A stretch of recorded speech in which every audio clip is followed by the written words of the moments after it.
En los anteriores videos te mostré la verdad sobre muchos lácteos, pero me faltaron bastantes. Este video es tan grande que podemos hacer hasta 10 videos hablando de este tipo de alimento, pero te lo quise resumir en 3. Los derivados lácteos son hasta más consumidos que la leche tradicional y cada uno tiene propiedades especiales que los hacen diferentes. Por ende, quiero analizarlos. En un futuro, lo más probable es que haga videos hablando de cada lácteo individualmente. La información que te doy en la parte anterior es algo limitada. Dejo las dos partes anteriores de los videos de los lácteos en la descripción para que las veas y complementes este video, porque este video solo hablarte de un poco de derivados lácteos entre los más comunes. Antes quiero que te suscribas, como siempre te digo, creo que mis videos son bastante útiles y bastante informativos para las personas. Suscríbete acá abajo en el botón de suscribirte, también activar la campanita y darle like al video para que este video llegue a más gente, que YouTube te notifique cada vez que subo un nuevo video. Subo un nuevo video de día por medio a las 6 de la tarde, hora Costa Rica. Empecemos ya con la cuajada. La cuajada es un producto lácteo de textura cremosa, gelatinosa, elaborada por leche cruda coagulada por acción del cuajo. Es muy popular en España y por lo general se consume tipo postre en España, principalmente en la zona de Baskonia, en el Vasco, y en el resto del mundo es bastante popular. Por porción de 120 gramos cuenta con 105 calorías, siendo esta 5,73 grasa, siendo de esta grasa 2,433 saturada, 1,583 monoinsaturada y 0,274 poliinsaturada, 7,93 gramos de carbohidrato, siendo este azúcar, o sea, lactosa, y 5,43 gramos de proteína. Por estar coagulado, la cuajada resulta algo más digestiva que la leche líquida en general. Especialmente recomendado para gente que digiere mala leche o que tiene problemas intestinales en general. Por ende, el consumo regular de cuajada lidera el dolor abdominal y menores ciertos marcadores gastrointestinales. Sigue teniendo lactosa, por lo que no es recomendada para intolerantes, y para las personas normales genera inflamación crónica si su consumo es frecuente. Pero en realidad la cuajada es de los mejores lácteos que existen, dependiendo del tipo de cuajada que compres, porque hay dos tipos. La que se obtiene de forma espontánea natural, apenas con nata ni suero, es muy rica en caseínas. La leche, cuando se ordeña, se divide naturalmente en cuajada y en nata. La cuajada contiene la caseína y la nata contiene la grasa. Por ende, este tipo de cuajada no es recomendable porque es básicamente caseína suelta. La segunda es más consumida y no posee tanta caseína como la primera. Es una caseína inclusive menor a la de la leche. Si consumimos de la primera, el contenido en caseína será muy peligroso, pero si consumimos de la segunda, el contenido de caseína será mucho menor. En micronutrientes destacamos que todo en fósforo, calcio, vitaminas B12 y B2, además de tener un poco de selenio, potasio y vitamina A. La cuajada, nutricionalmente hablando, es muy similar a la leche blanca, es casi lo mismo, pero algo mejor por su digestibilidad y menor contenido en caseínas. Igual tiene caseínas y lactosa, por ende no te lo recomiendo, especialmente si es de vaca. Si es de oveja, preferiría la cuajada a cosas como la leche de oveja o la leche de cabra. Es cierto que es un poco más complicado y más caro conseguir cuajada de oveja que leche de oveja. Por ende, si no la puedes conseguir o si es muy caro para vos, con la leche estaría bien. Pero si la puedes conseguir y si no es tan caro, o sea, puedes pagarle precio, utiliza cuajada de oveja en lugar de leche de oveja o cuajada de cabra en lugar de leche de cabra. ¿Por qué? Porque es mejor digerida. Las caseínas acá no nos importan, pero sigue siendo mejor digerida. Entonces, principalmente si tienes problemas intestinales, se servirá un poco más la cuajada que la leche nata. Es el contrario a la cuajada. Es una sustancia de consistencia grasa y color marfil que se encuentra en forma emulsionada en la leche recién ordeñada o cruda, es decir, en su estado natural, y que no pasa por ningún proceso artificial que elimine las grasas. Está constituida principalmente por glóbulos de grasas que se encuentran flotando en la superficie de la leche cruda. Cuando la leche recién se ordeña se deja en el reposo, los componentes de la leche, como te dije, se separan naturalmente en nata, suero y cuajada. La nata se queda como encimita y es como más grumosa, se ve como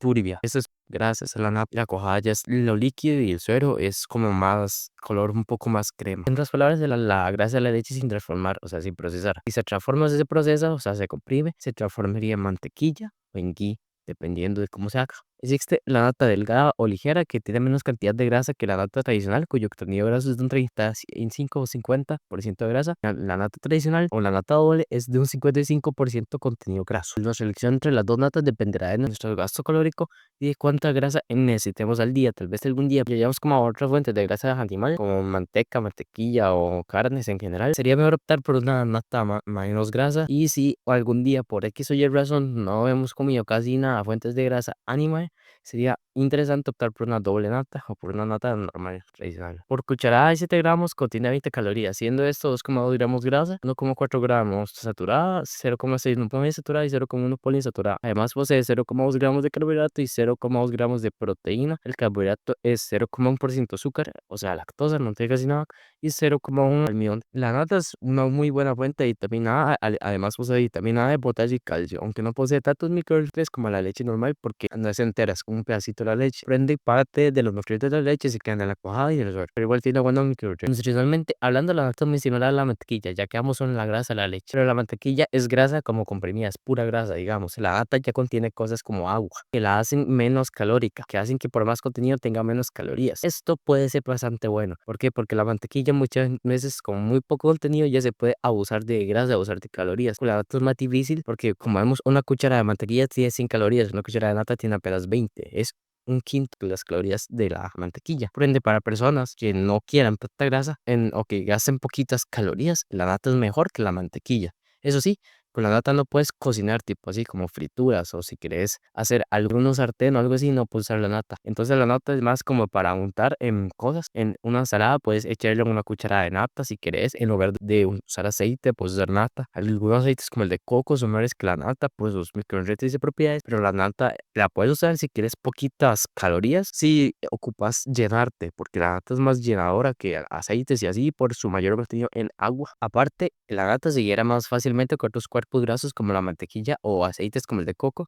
Además, tiene una alta presencia de ácidos grasos omega 6 como el ácido butírico, el ácido linoleico conjugado o CLA o ácidos metilramificados relacionados con la actividad biológica que ayudan a correcto funcionamiento de nuestro organismo. Es una increíble fuente de grasas duradas y colesterol, no tiene caseína ni lactosa en cantidades peligrosas. Perfectamente se puede incluir en una dieta y no tiene que ser necesariamente ni de cabra ni de oveja. Puede ser nata de vaca porque no tiene ni caseína ni lactosa y es mucho más barata que una nata de cabra o una nata de oveja. Aunque puedes consumir de esto si quieres aprovechar su calcio, porque ya sabemos que los lácteos de oveja no se asimilan también el calcio. Helado es un alimento congelado que por lo general se hace de productos lácteos tales como leche o crema. Generalmente se endulza con azúcar, edulcorantes o miel. Típicamente se añaden otros ingredientes como chocolate, frutas, frutos secos o otros. Además de saborizantes, aditivos y estabilizantes. No te voy a negociar nada con el helado. Estás combinando dos de las mayores toxinas del mundo: sacarosa o azúcar de mesa, azúcar blanca y caseína, además de añadirle un montón de otros químicos que son conservantes y tóxicos en general. El helado no lo necesitas, por ende, si lo quieres consumir,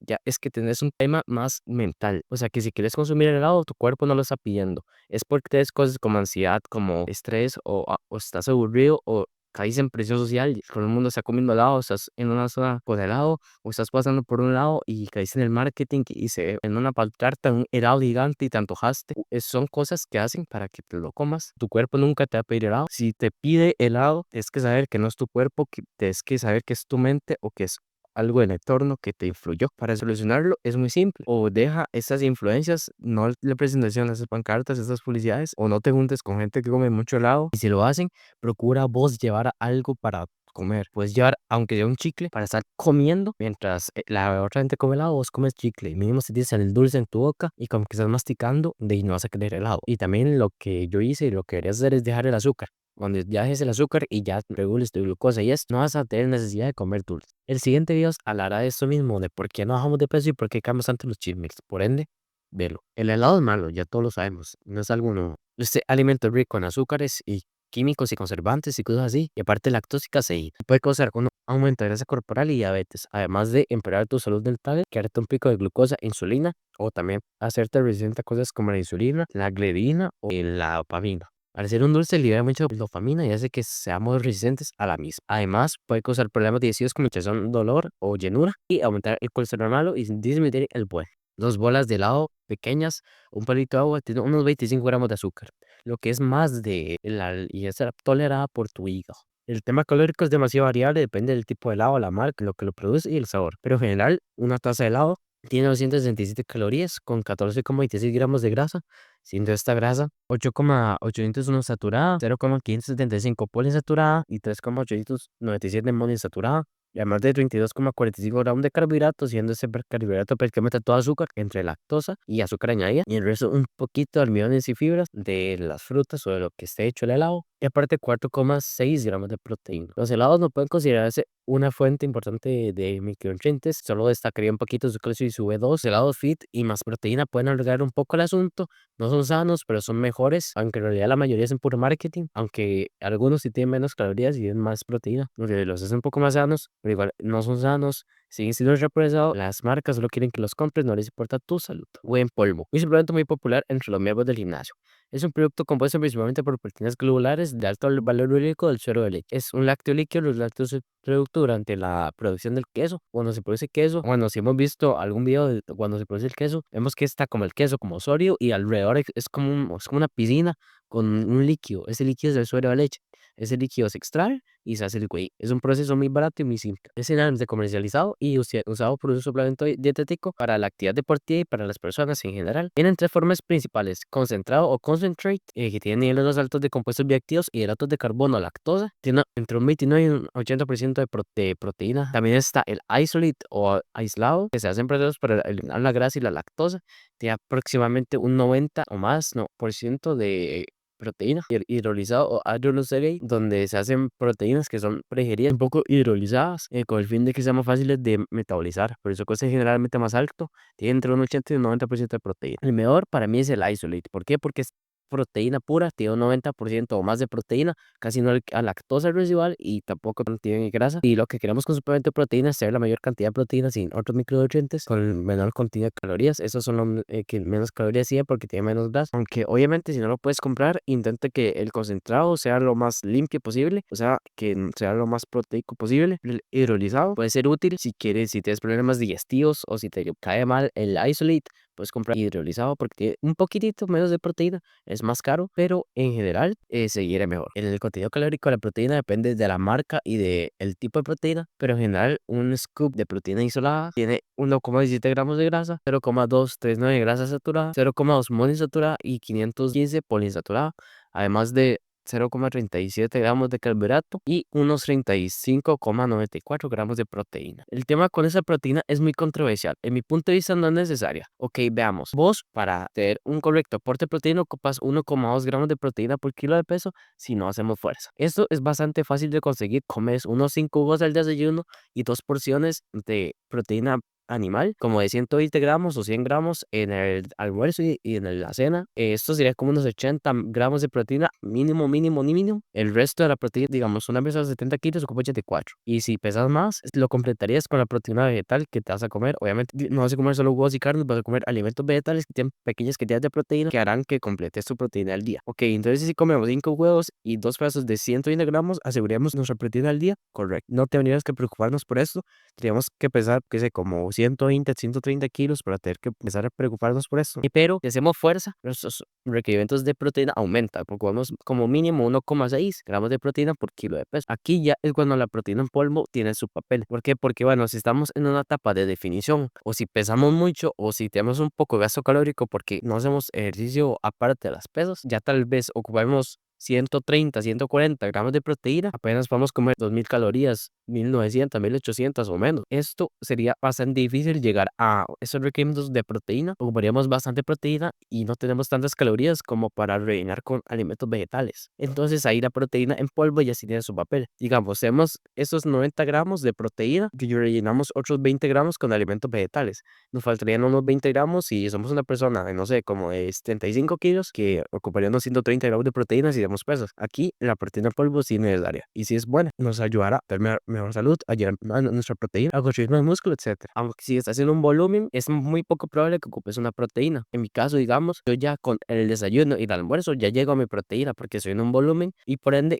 como muchos elementos vegetales que complementan a mis carnes. Aparte como mucha porción de carne porque sé la importancia de tener suficientes aminoácidos. Por ende, no sería necesario en mi caso una proteína whey aunque haga pesas y aunque mis requerimientos de proteína sean mayores en una persona sedentaria. Alguna mujer yo que sé que mía muy poquito pero que pese bastante, su gasto calórico va a ser menor y estará en una definición porque quiere bajar esos kilos de más. Ahí sí, a ella sí le serviría mucho la proteína porque es poco probable que ella llegue a sus requerimientos de proteína sin este suplemento. Entonces tenemos que ver tu caso si ocupas una proteína o no. En general la proteína no es tan buena. ¿Por qué? Porque se le agregan cosas. La proteína en sí, el whey, si es muy de alta calidad biloide, del 90 al 95% del whey es similar, pero se le agregan tantas cosas que no me gusta tanto la proteína en sí. Hay que cuidar mucho eso. Y hablando de sus micronutrientes y cosas así, Estos depende de lo que se le agregue a la marca, porque en sí la whey no tiene micronutrientes, por eso tampoco te lo recomiendo, porque si la marca no le agrega nada, estarías comiendo calorías vacías solo con proteína. Caseína en polvo. Existe la otra proteína, la leche, y la caseína en polvo. Dices que es mejor que la whey porque se digiere mejor y porque te llena más, se digiere más lento. Digamos, es como una fuente constante de proteína para el músculo, entonces en la noche es supuestamente muy buena.